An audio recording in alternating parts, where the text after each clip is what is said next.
আল্লাহ বলেন রমাদান এমন একটা মাস যে মাসে কোরআন নাজিল করা হয়েছে। আর এই কোরআন হচ্ছে বিশ্ব মানবের জন্য পথ নির্দেশিকা, হেদায়েতের সুস্পষ্ট বর্ণনা এবং সত্য মিথ্যা পৃথক করার আসমানি মানদণ্ড রূপে জামিনে আমাদের জন্য কোরআন নাজিল করেছে কে? আওয়াজ করে বলেন তো, আল্লাহর নাজিল করা এই কোরআনে কোনো ভুল আছে? সন্দেহ আছে? সংশয় আছে?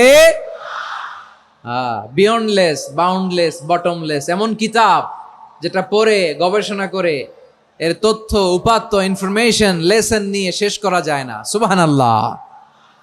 আল্লাহ বলেন এই কোরআনকে আমি রমাদানে নাজিল করেছি, যেটা বিশ্ব মানবের জন্য পথ নির্দেশিকা। এতে আছে হেদায়েতের সুস্পষ্ট বর্ণনা আর সত্য মিথ্যা পার্থক্য করার মানদণ্ড, কোনটা সত্য কোনটা মিথ্যা এটা কোরআন দিয়ে ডিফারেন্সিয়েট করা যায়। কোরআন হচ্ছে Furqan, to differentiate between right and wrong.